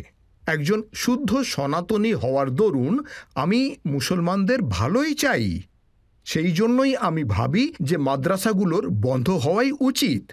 সমস্ত মুসলমান ছেলে মেয়েদের ডাক্তার ইঞ্জিনিয়ারই হওয়া উচিত। হেমন্তবাবু, মুসলমানের ছেলে কি হবে, কি পড়াশোনা করবে সেটা আপনি বলে দেবেন, ওদেরই ভাবতে দিন না। ওনারাই তো সিদ্ধান্ত নেবেন, কিন্তু আমি যতটা আপনি মাদ্রাসা বন্ধ করে দিলে ওরা পড়বে কোথায়? ওদের বাবা মাদেরই তো সিদ্ধান্ত নিতে হবে। ইকোসিস্টেমটা তৈরি করা আমার কাজ, তাই আমি একটা ইকোসিস্টেম তৈরি করে দিয়েছি। ভাই, তোমাদের এখানে কলেজ আছে, স্কুল আছে, তোমরা গিয়ে ডক্টর ইঞ্জিনিয়ার হয়ে যাও। তো এই ইকোসিস্টেম তৈরি করাটা হলো আমার কাজ, সিদ্ধান্ত নেওয়াটা হলো ওদের বাবা মাদের কাজ। প্রতিটা মুসলমান তো আর পলিটিশিয়ান হয় না। এমন তো নয় যে মাদ্রাসায় যেসব ছেলেমেয়েরা পড়ে তারা কখনো ডাক্তার ইঞ্জিনিয়ার হয় না। হয় না, কোথায় হয়? আপনি ইদানিংকালে রিসেন্ট পিরিয়ডে আপনি কাউকে দেখেছেন যে কেউ মাদ্রাসায় আমি তো পড়ে ওয়েসি হয়েছে? সাহেবের কথাগুলো শুনছিলাম, উনি বলছেন দেখুন, যে ওয়েসি বাবুকে আপনি মুসলমান সমাজের রিপ্রেজেন্টেটিভ ভাববেন না। উনি তো যেখানেই যান সেখানকার মুসলমানরা বিশেষ করে ওনাকেই ভোট দেয় না। উনি বলছেন যে হেমন্ত বিশ্ব শর্মা বাবু স্কুলে ঠিকমতো ইতিহাস পড়েননি। যে সমস্ত মাদ্রাসাগুলো রয়েছে তাতে যারা পড়ান তারা ইংরেজদের বিরুদ্ধে লড়াই চালিয়েছেন, শহীদ হয়েছেন। ইংরেজদের বিরুদ্ধে কারা লড়েছে মানে সেটা নিয়ে তো কোনো আপত্তির ব্যাপার নেই, কিন্তু মাদ্রাসায় পড়াশোনা করে বহু মানুষ হিংস্র বোমাবাজ তৈরি হয়েছে, আল কায়দাতেও জয়েন করেছে। তাই হিস্ট্রির যে পজিটিভ দিকটা রয়েছে সেটা তুলে ধরবেন না। History represents both positivity and negativity, আর তার অ্যাভারেজটা আপনি নিয়ে দেখুন। রিসেন্ট গত 30 বছরের মধ্যে যদি দেখেন, তাহলে কোন মাদ্রাসা থেকে এমন কোনো মহাপুরুষ তৈরি হয়েছে যে ভারতের উন্নতির জন্য কাজ করছে বলুন, যে নিজের কমিউনিটির ওপরে উঠে হিউম্যানিটির জন্য কাজ করছে বলুন? আমি তো কাউকে দেখিনি, কখনো শুনিনি। খারাপ হয়েছে সেটাও আমি বলছি না। মাদ্রাসায় পড়ার মানে হলো যে তুমি একজন আতঙ্কবাদী তৈরি হবে, আমি এটা বলছি না। কিন্তু আমার পয়েন্ট এটা হলো যে মাদ্রাসায় পড়াশোনা করার পর আপনার জেনারেল এডুকেশনের পথ বন্ধ হয়ে যায়। আপনি মাদ্রাসায় নিয়ে যাবেন না। কোরআন শরীফের জ্ঞানেরও প্রয়োজন যদি আপনি মুসলমান হন, ইসলাম ফলো করেন। বাড়িতে পড়াশোনা করান, মসজিদের ইকোসিস্টেমে আপনি পড়াশোনা করান, কিন্তু ছেলে মেয়েদের প্রফেসর, ইঞ্জিনিয়ার, ডাক্তার হওয়ার সুযোগটা করে দিন। You may be his her biological parents, কিন্তু আপনারা কি করে তাদের জীবনের দরজা বন্ধ করে দিচ্ছেন? 16 বছরের পর যদি তাদের মনে হয় যে আমাকে থিওলজিক্যাল স্কলার হতে হবে, ওরা মাদ্রাসায় পড়াশোনা করবে, কিন্তু ছোটবেলায় মাদ্রাসায় পড়াবেন না। Keep his options open. দেখুন, আপনি বলেছেন যে আপনি ওদের মানে স্টুডেন্টদের ভালো চান, আর এমন ভালো চান যে যারা মাদ্রাসায় পড়ায় তাদের জন্য আইন জারি করবেন যে তাদের পুলিশ স্টেশনে রিপোর্ট করতে হবে। দেখুন, সেইটা একটা সিচুয়েশনের উপর নির্ভর করে। আপাতত আসামে আল কায়দার যত মডিউল ধরা পড়েছে মোটামুটি 54টা মডিউল, এবং এই 54টা মডিউলের মধ্যে বেশিরভাগ টিচার্সরাই আসামের বাইরে থেকে আসেন, ঠিক আছে? ইনভলভমেন্টটা ওদেরই। কিন্তু সেই কারণেই আমি মাদ্রাসা কমিটিকে বলেছি যে বাইরে থেকে যারাই আসেন তাদের নাম থানায় রেজিস্টার করিয়ে দিন, তাহলেই বোঝা যাবে যে বাইরের রাজ্য থেকে আসা টিচার্সদের চরিত্র কেমন। আর বাংলাদেশ থেকেও বহু সিটিজেন আসে মাদ্রাসায় কাজ করার জন্য, ঠিক আছে? তো এর ফলে কি হয়?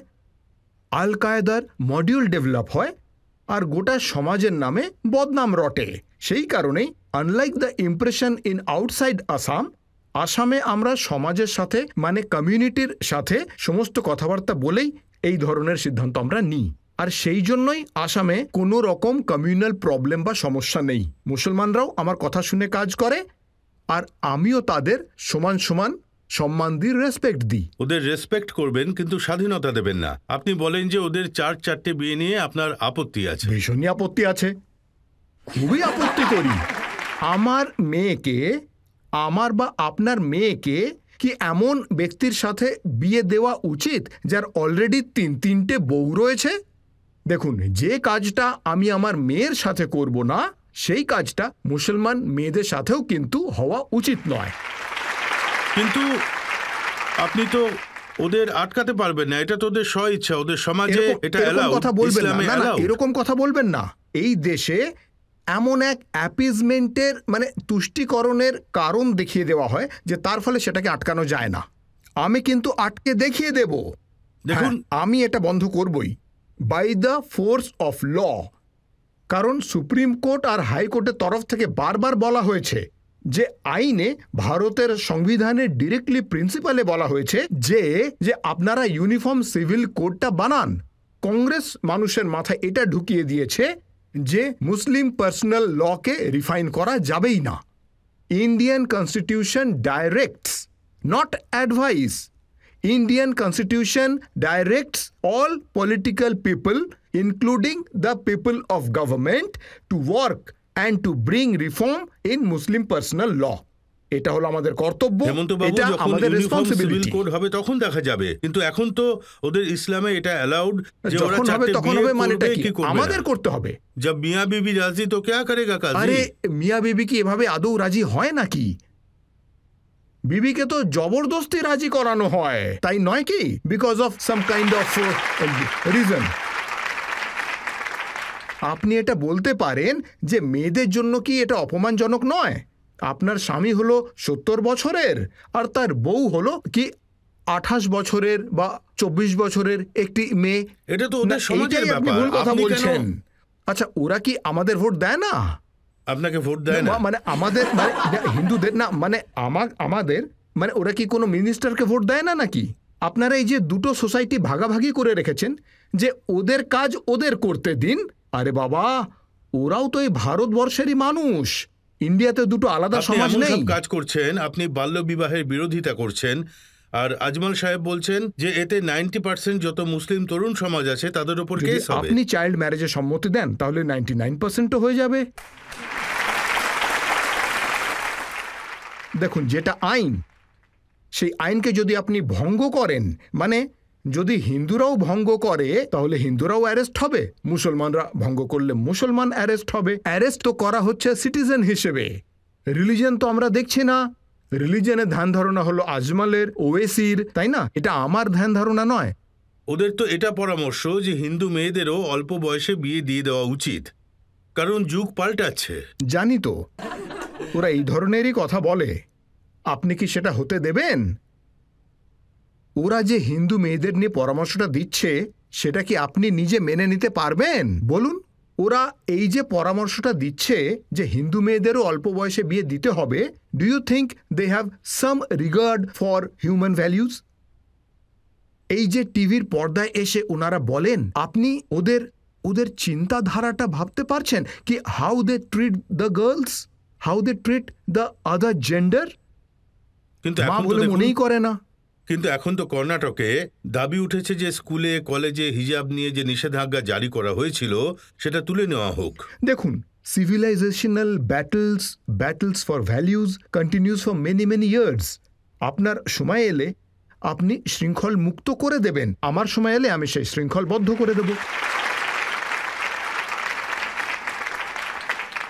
ধর্ম একটা সময়কালেই এস্টাবলিশ হয় না। সেই জন্য আমাদের ভারতের সমস্ত জনগণের যাদের সনাতন ধ্যান ধারণা অধৈর্য হয়ে পড়ে। এই কাজটা কেন হয়নি, ওই কাজটা কেন হয়নি। এটা একটা দীর্ঘ লড়াই। ভারতের মানুষেরা রাম মন্দির তৈরি করার জন্য 500টা বছর কাটিয়ে ফেলেছে। এবার হিজাবের ব্যানটা ওঠানোর জন্য, মানে হিজাবের যে ব্যানটা, মানে স্কুলে উই আর নট अगेंस्ट হিজাব, ঘরে বাড়িতে হিজাব ব্যবহার করুন। আমি আপনার ধর্মীয় আচারের বিরুদ্ধে নই। সে দেখুন, আপনি বাড়িতে বা বাজারে আপনি হিজাব পরতে ভালোবাসেন বা এটা হলো একটা ধর্মীয় আচার, আপনি হিজাব ব্যবহার করুন, তাতে আমার কোনো আপত্তি নেই। কিন্তু স্কুলে যখন ফিজিক্সের ক্লাস চলছে তখন হিজাবের সুবিধে হবে কি হবে না? আর এটা বলুন যে একই ক্লাসে ইউনিফর্ম মিন্স হোয়াট? যে সেখানে কোনো ধর্মের ভাগাভাগি থাকবে না, পুয়ার রিচের ভাগাভাগি থাকবে না, গোটা ব্যাপারটার মধ্যেই একটা ইউনিফর্মিটি থাকবে। সেখানে আপনি এমন একটা জিনিস কেন আনবেন যেটা ইউনিফর্মের মূল ভাবনাটারই বিরুদ্ধে? তো এইটা আমি মনে করি, কারণ দেশে বা সমস্ত রাজ্যে নরেন্দ্র মোদীর বা বিজেপির শাসন কোনোভাবে স্থাপিত হয়নি। The battle for dharma still continues. আমরা এখন এর ক্লাইম্যাক্সে পৌঁছইনি। তাই সেই জন্যই কখনো ওরা বা কখনো আমরা, এটা চলতেই থাকবে। এই ধরনের কথা শুনে মনে হয় নাকি যে আপনি মুসলমান বিরোধী, কি করে? মুসলমানদের আমরা তো বিরোধিতা করেন? মুসলমান সমাজের তো এসে আমাকে অ্যাওয়ার্ড দেওয়া উচিত যে আমি তাদের মহিলা সমাজকে নিয়ে এত চিন্তা ভাবনা করি। আমি যদি মুসলমান ছেলেদের মেয়েদের বলি যে তোমাদের ডাক্তার ইঞ্জিনিয়ার হতে হবে, তাহলে কি আমি মুসলমান বিরোধী? আমি যদি বলি মুসলিম মেয়েদের একটাই স্বামী থাকা উচিত, তাহলে কি আমি মুসলিম বিরোধী? বলুন আপনি। হজরত মোহাম্মদ বলে গিয়েছেন যে ইসলামে মোনোগ্যামি ইজ এ রুল। হ্যাঁ, রুল। Polygamy is exception. ইসলামের মত অনুযায়ী আল্লাহর উনি হলেন একমাত্র দূত, তাই তো? উনি একজন নবী। নবী বলে গেছেন মুসলমানদের মোনোগ্যামি করাই সঠিক, আর আপনি পলিগ্যামি প্র্যাকটিস করেন, তার রুলটা ঠিক কি? You have to take consent from the existing wife and that consent has to be voluntary. আচ্ছা, সেটা কি সমাজে হয়ে থাকে? হেমন্ত বাবু, ভারতের সংবিধান সবাইকে সম্মতি দেয় যে সে নিজের ধর্মকে, নিজের ভুল কথা জাতিকে এটা। না না, যেমন এটা ইচ্ছে একদম তারা। ভুল কথা, একদম ভুল কথা। এটা সংবিধানে সম্মতি দেয় না। সেইটাই তো আমি আপনাকে বলতে চাইছি। ডাইরেক্টলি প্রিন্সিপাল অফ স্টেট পলিসিতে আমি একজন রাষ্ট্রবিজ্ঞানের ছাত্র ছিলাম।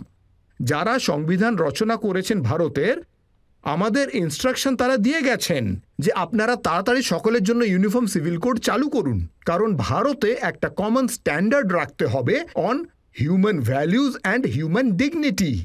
আমাদের সংবিধান কখনোই সেটা অ্যালাউ করে তো না। আপনি খুব তাড়াতাড়ি হিন্দু রাষ্ট্র তৈরি করতে চান? ভারত তো হিন্দু রাষ্ট্রই। এটাও কিন্তু একটা ভুল প্রশ্ন।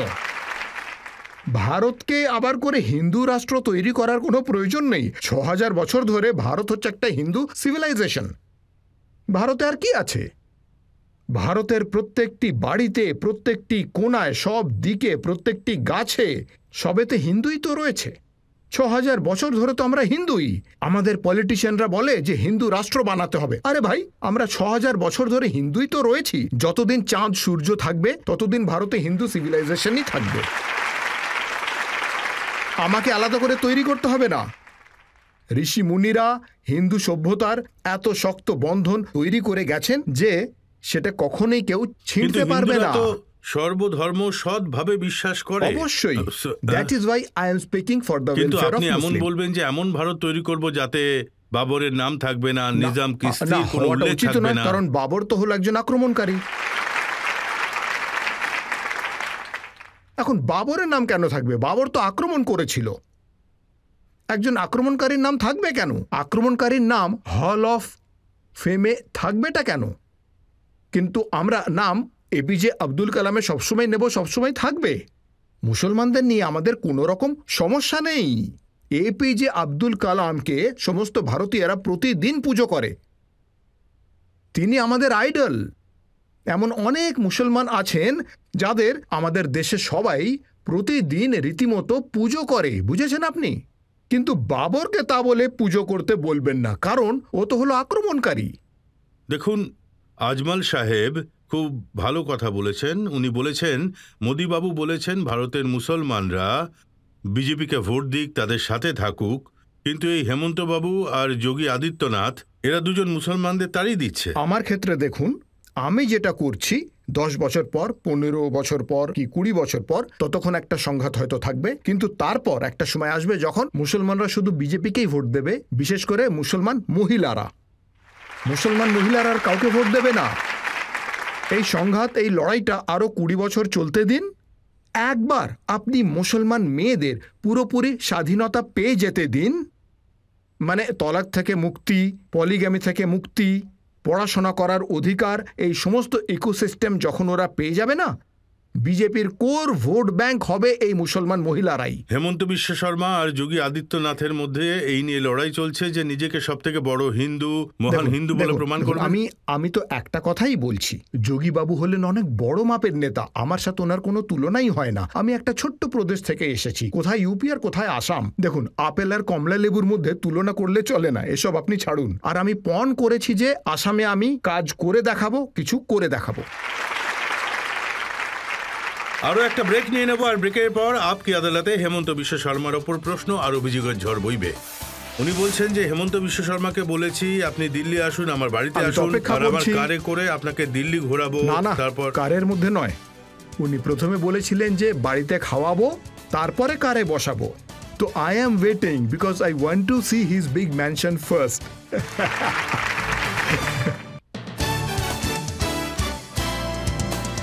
Welcome back. আজ আপকে আদালতে আমাদের অতিথি হলেন আসামের মুখ্যমন্ত্রী হেমন্ত বিশ্ব শর্মা। আপকে আদালতে পরের অভিযোগ। আপকি আদালতে আসামের মুখ্যমন্ত্রী হেমন্ত বিশ্ব শর্মার ওপর অভিযোগ হলো যে উনি বিরোধীদের অপমান করেন। আপনার টুইট আমি দেখি, রাহুল গান্ধী সম্পর্কে আপনি বলেছেন যে উনি সাদ্দাম হোসেনের মতো দেখতে।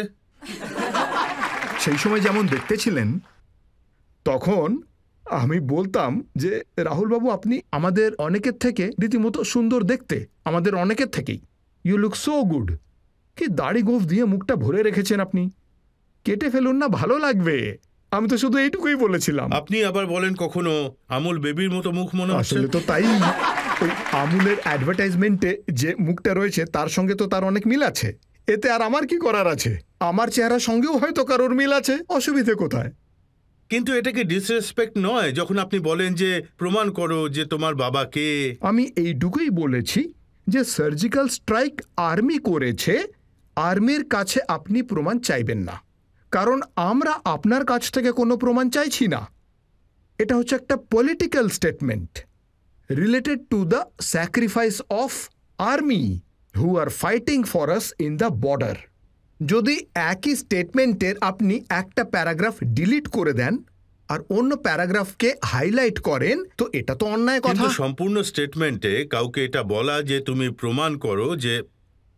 সত্যি কথা, আমি ওদেরকে এইটাই বলছি যে আমি প্রশ্ন করছি না, আমি বলছি না যে আপনি দিন, আমি বলেছি আর্মির কাছ থেকে আপনি প্রমাণ চাইবেন না। রাহুল বাবু এটা স্বীকার করুন যে there was a surgical strike and Indian army has completely demoralised Pakistan. যেমন আমরা সব কিছুর প্রমাণ চাই না, ঠিক তেমনি আপনিও আর্মির কাছে প্রমাণ চাইবেন না। এই স্টেটমেন্টে ভুলটা কোথায় হয়েছে? এটুকুই নয়, ওরা ভারত জোড়ো যাত্রা করেছিল এত সফলতার সাথে, আর আপনি বলছেন ওদের পাকিস্তানে গিয়ে যাত্রা করা ঠিক উচিত ছিল। কথা। ভারত ভাগ হয়েছেটা কোথায়? আপনি আমায় জিজ্ঞেস করুন, 1947-এ ভারতকে ভাগ করা হলো ভারত ও পাকিস্তান রূপে। এখন কেউ যদি ভারত জোড়ো যাত্রা করতে চায় তাহলে তো পাকিস্তানে গিয়ে করতে হবে, সেটা ভারতে কেন করবে? কারণ ইন্ডিয়া ইজ ইউনাইটেড। তবুও যদি আপনাকে করতে হয় তাহলে নাগাল্যান্ডে গিয়ে করুন, কারণ সেখানে সেসেশনিজমের ডিমান্ড আছে একটু আধটু। আসামে করুন, ওখানেও আলফা নতুন রাজ্য চাইছে, ঠিক আছে তো। কিন্তু সাউথ ইন্ডিয়ানের লোকেরা কখনো নতুন রাজ্য চাইছে না, তাহলে ওখানে কেন করছেন? ওখানে তো কোনো দরকার নেই। রাহুল গান্ধীকে নিয়ে আপনার কোনো সমস্যা আছে? আমার আবার কিসের সমস্যা? ওনার মোদিবাবুকে নিয়ে সমস্যা। প্রথমে আপনি বললেন যে পার্লামেন্ট হাউস বানানো হলো কেন, এত খরচা করা হলো কেন। এখন পার্লামেন্ট হয়ে যাওয়ার পরে বলছেন যে মোদিবাবু উদ্বোধন করছেন কেন। আশ্চর্য ব্যাপার। তো রাহুল বাবুকে উত্তর দিতে হবে যে মোদিবাবুকে নিয়ে ওনার সমস্যাটা কি। দেশের লোক তো ভোট দিয়ে মোদিবাবুকে নির্বাচন করে এনেছে। আপনি তো প্রিয়াঙ্কা ম্যাডামের ব্যাপারে কিছু বলেন না। প্রয়োজনই পড়ে না। আর উনি বলেছেন যে রাহুলজির থেকে আমাদের সবার শেখা কি উচিত। শেখা উচিত? কোন জিনিসটা শেখা উচিত? কি মাথা খারাপ করা কথাবার্তা বলছেন?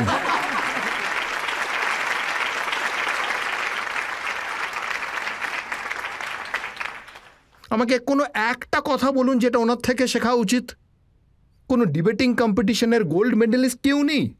না, উনি বলেছেন যে উনি একজন না, তপস্বী। ঠিক কোন ধরনের তপস্বী? দেখুন না, আমি যখন আমেঠিতে 1996-এ জালুকবাড়িতে আমি ভোটে হেরেছি, 2001 পর্যন্ত যতক্ষণ না আমি ভোটে জিতেছি আমি সেখানে তপস্যা করে বসেছিলাম। আপনি আমেঠি থেকে কেন পালিয়ে গেলেন কেরালায়? না, আপনি তাড়িয়ে দিয়েছেন। না, তাই আপনি কেন পালিয়ে গেলেন? না, দেখুন, আপনাকে মানে আপনার বাবাকে আমেঠির লোকেরা ভোটে জিতিয়েছে, আপনাকেও এমপি বানিয়েছে। শুধু একবার আপনি হেরে গেলেন তো আমেঠির লোকেদের ওপর এতটা রেগে গেলেন? আশ্চর্য। না, আপনি বলুন ওনার থেকে মানুষ ঠিক কি শিখবে? কেন শিখবো ওনার কাছ থেকে? আমেঠিতে হেরে যাওয়ার পরও যদি তিনি প্রতি মাসে আমেঠি যেতেন তাহলে আমি বলতাম যে হ্যাঁ, ওনার থেকে আমি এই ব্যাপারটা শিখলাম। আর আমি কি শিখবো? আরে সেই ব্যক্তিটির মধ্যে এমন কি আছে? লন্ডনে গিয়ে দেশকে নিয়ে মজা করছে, আমি সেটা শিখবো? কোন কি শেখা উচিত আমার বলুন তো? পার্লামেন্টে গিয়ে মোদিবাবুকে চুমু খাওয়ার চেষ্টা করেছে, সেইটা শিখবো নাকি আমি? বলুন, সেটাই শিখবো? না না, প্রিয়াঙ্কা গান্ধী বলেছেন যে আমায় শিখতে হবে উনি মোদিবাবুকে ভয় না পেয়ে থাকেন কি করে। ভয় পায় না?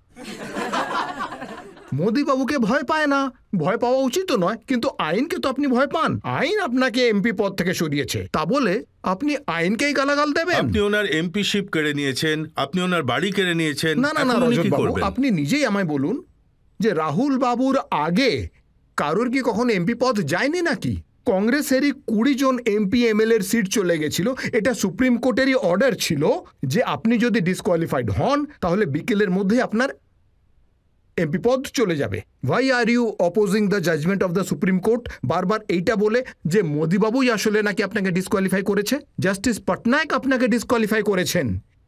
শুধু এইটুকু বলার সাহস কিন্তু কেন এত থাকবে না সবকিছু আপনার? হওয়ার পরেও উনি বলেছেন যে আপনি আমাকে এমপি পদ থেকে সরিয়ে দিন বা আমার মাইক আজকাল- বন্ধ করে দিন, আপনি দরকার হলে আমার বাড়ি খালি করিয়ে দিন, তবুও আমি আদানি সম্পর্কে বলবোই। না না, আজকাল আর কোথায় বলে? যেই দিন শরদ পাওয়ারের বাড়িতে আদানি পা রেখেছিলেন তারপর থেকে উনি আর কোথায় মুখ খোলেন? দেখুন, আজ শরদ পাওয়ারের বাড়িতে গৌতম আডানি গেছেন, তো রাহুল কি শরদ পাওয়ারের বিরুদ্ধে টুইট করেছেন? যখন অশোক গেহলোতের বাড়িতে আডানি যান, রাহুল বাবু কিন্তু অশোক গেহলোতের বিরুদ্ধে টুইট করেন। তো তাহলে অশোক গেহলোতকে কেন চেয়ার থেকে সরিয়ে দিচ্ছেন না?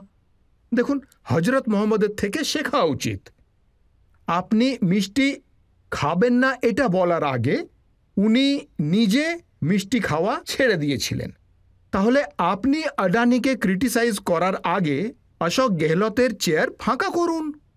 আপনি আডানিকে নেগেটিভ বলার আগে শরদ পাওয়ারের সাথে আপনার সম্পর্ক ত্যাগ করুন, তারপর বলুন। বলুন আপনি। You must set an example. কিন্তু আপনি শুধু রাহুলজিকে নয়, তার আশেপাশে যতজন মানুষ আছেন, পবন খেরাকে উনি স্পোক পার্সন বানিয়েছেন, ওনার জন্যে আপনি আসামের পুলিশ পাঠিয়ে দিয়েছেন। যদি আইন বিরোধী কাজ করি তাহলে পুলিশ তো আমার কাছেও আসবে, তাই না? পুলিশ তো আপনারই। শুধুমাত্র যুব কংগ্রেসের বিরুদ্ধেই আসে? শ্রীনিবাস ওদের প্রেসিডেন্ট ছিল, তার আমাদের বিরুদ্ধে। বাড়িতে কত পুলিশ আসে, তার জন্য কি আমরা কান্নাকাটি করি? আমি 1978 থেকেই সক্রিয়। আমি সেই সময় আসাম অ্যাজিটেশন করেছি। এতদূর পর্যন্ত যখন এসেছি তখন বাড়িতে পুলিশের আনাগোনা, ঝুট ঝামেলা এসব কত হয়েছে আপনি ভাবুন তো একবার। পড়াশোনা চলাকালীন কলেজের সময় হয়েছে। আমি তো কখনো এর জন্য কান্নাকাটি করিনি। কিন্তু আসামের এবার দেখুন, পুলিশই বা কেন এখন আসে? কোনো এক পবন খেরাকে পুলিশ অ্যারেস্ট করতে আসে, আপনি ঝগড়া করছেন কেন? পুলিশের কাছে সারেন্ডার করুন। আর কোর্ট তো আছেই বেল দেওয়ার জন্য আপনাকে। আপনি তো সবাইকে নিয়েই বলেন। কেজরিওয়ালজি সম্পর্কে বলেছেন আসামে এলে নাকি জেলে ঢুকিয়ে দেবেন। আমি সেটা কখনো বলিনি। আমি বলেছি যে আমার নামে অ্যাসেম্বলিতে যেটা বলেছে সেটা আসামে এসে বললে তোমার নামে আমি কেস করে দেব। আমি জেলের কথা বলিনি, আমি বলেছি কেস করব। উনি কেস বলেছেন- কোথায় করব? আমি পুলিশ স্টেশনের কথা বলিনি, আমি বলেছি কোর্টে কেস করব। উনি বলেছেন আমি হেমন্ত বাবুকে বলেছি আপনি দিল্লিতে আসুন, আমার বাড়িতে আসুন, আমি তো অপেক্ষা আমি করছি। আমার গাড়িতে করে আপনাকে সব জায়গায় না না, ঘোরাবো। গাড়ি করে নয়। উনি প্রথমে বলেছেন বাড়িতে নিমন্ত্রণ করে খাওয়াবে, তারপরে গাড়িতে ঘোরাবে। সেই জন্য আমি অপেক্ষা করছি। আমি প্রথমে ওনার বিশাল অট্টালিকাটা দেখতে চাই। আমি আমি অবশ্যই খাবো, তারপরে ওনার গাড়িতে করে দিল্লির ঝুপড়ি দেখতে যাব, এই বলেছি ওনাকে। তো আমি আপনাকে- আজ থেকে 10 দিন আগে আসামের প্রেস কনফারেন্সে রিপিট করেছি যে কেজরিওয়াল বাবুর চিঠির অপেক্ষা করছি আমি, কবে উনি আমাকে নিমন্ত্রণ করবেন। এইসব করার ওনার সাহসই নেই। আপনাকে আমন্ত্রণ জানানোর সাহস নেই, না এমনি সাহসের অভাব? ওনার সাহস কোথায়? আমাকে ডাকলে তো আমার সাথে আমার ফটোগ্রাফারও যাবে আর ঘরের ফটোও তুলে নেবে। সাহস কোথায়? কেজরিওয়ালজিকে আপনি বলেছেন যে কাপুরুষের মতো কথা বলবেন না, পুরুষ হলে পুরুষের মতো কথা বলুন। সেইটাই তো। আচ্ছা, কেজরিওয়াল বাবু মোটামুটি একখানা চিত্র তৈরি করেছেন। উনি প্রতিদিন অ্যাসেম্বলিতে কল করেন। অ্যাসেম্বলির কি রুল সেটা আমি জানি না। উনি কল করেন আর একখানা একঘেয়ে বক্তৃতা দেন, একদম সেম ভিউ। আর ঠিক মানে ওখান থেকেই মোদি বাবুকে যতটা সম্ভব উনি গালাগাল দিয়ে যান, এই উনি করেন। আমি আগে ভাবতাম যে উনি কেন ওখান থেকেই গালাগাল দেন, পাবলিক মিটিং বা প্রেস কনফারেন্সে তো এগুলো বলতেই পারেন, তাই না? তারপর আমি বুঝতে পারলাম যে অ্যাসেম্বলিতে বললে আপনার ওপর কোনো রকম ডিফেমেশন কেস হবে না। You are enjoying that privilege কি উইদিন অ্যাসেম্বলি আপনি যাই বলুন না কেন আপনার ওপর কোনো রকম ডিফেমেশন কেস করা যাবে না। তো এই কারণে অরবিন্দ কেজরিওয়াল অ্যাসেম্বলির আশ্রয়ে এসে বিরুদ্ধ দলকে বেশ মন ভরে আক্রমণ করার সুযোগ নিয়েছেন। এটাই হলো একজন কাপুরুষের লক্ষণ। তো উনি যদি পুরুষ মানুষ হন, যদি পুরুষ হন, তাহলে বাইরে এসে কথা বলুন। আপনি কেন অ্যাসেম্বলির সুবিধে বা অ্যাসেম্বলির প্রিভিলেজের আশ্রয় নিয়ে কথা বলবেন? উনি বাইরে কিছু বললে তো আপনি ওর উপর কেস করে দেবেন। আপনিও কেস করুন। আমি তো পুলিশ স্টেশনে কেস করব না, কোর্টে গিয়েই তো কেস করব। আমি কেস করব না তো কি ওনাকে গিয়ে প্রণাম করব যে ভাই আপনি আমার বিরুদ্ধে এত ভালো ভালো কথা বলেছেন, দারুণ। উনি এরকমটা আশা করেন কি করে? হেমন্তবাবু, আমি আপনাকে সব রকম প্রশ্ন করেছি, কংগ্রেসকে নিয়ে, রাহুল গান্ধীকে নিয়ে, কেজরিওয়ালজিকে নিয়ে, আম আদমি পার্টি নিয়ে, হিন্দুত্ব নিয়ে, কমিউনিটি নিয়ে। কোনো প্রশ্নেই আপনি এড়িয়ে যেতে চাননি, সোজাসুজি উত্তর দিয়েছেন। এখন একটা ব্রেক নিয়ে নেব, আর ব্রেকের পর শুনবো আপকে আদালতে আজকের জাজ প্রদীপ সিং এর ফয়সালা আজকের মোকদ্দমা নিয়ে।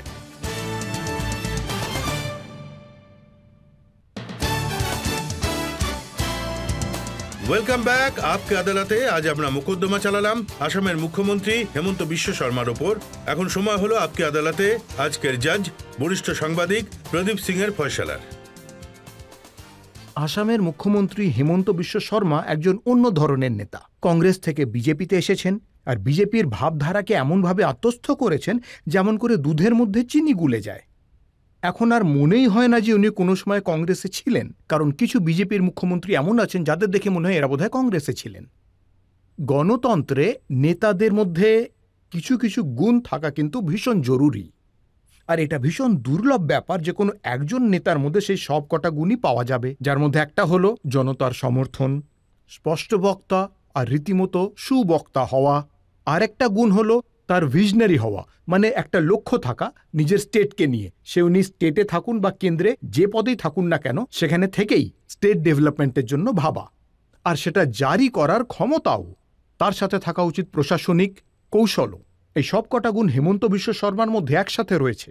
কিন্তু হেমন্ত বিশ্ব শর্মাকে একটা ব্যাপারে খুব ভালোভাবে নজর দিতে হবে, আর তা হলো যে উনি নিজের স্পষ্ট বক্তা হওয়ার ফলে কখনো কখনো অতিবক্তা হয়ে পড়েন, আর তার ফলে উনি অসুবিধের মধ্যে পড়ে যান। এর থেকে ওনাকে বাঁচতে হবে। খুব কম সময়ের মধ্যেই উনি জাতীয় স্তরে অনেকটা ওপরে উঠে এসেছেন, তাই উনি আজ নিজে যে পদে আছেন সেই ব্যাপারে ওনাকে সজাগ থাকতে হবে। এই আদালত ওনাকে যাবতীয় অভিযোগের হাত থেকে সসম্মানে মুক্তি দিচ্ছে। এই আশা আর বিশ্বাস সাথে নিয়ে যে হেমন্ত বিশ্ব শর্মা ঠিক এইভাবেই আসামের মানুষের সেবা করে যাবেন, দেশে নিজের নাম উজ্জ্বল করবেন, আর রাজনীতিতে একটা লম্বা সময় ধরে সমাজের উত্থানের জন্য কাজ করবেন। আজকের মোকদ্দমা এখানেই শেষ করছি। আপকে আদালতে আপনাদের সাথে আমার আবার দেখা হবে পরের সপ্তাহে একজন নতুন ব্যক্তিত্বকে নিয়ে। ততক্ষণের জন্য নমস্কার।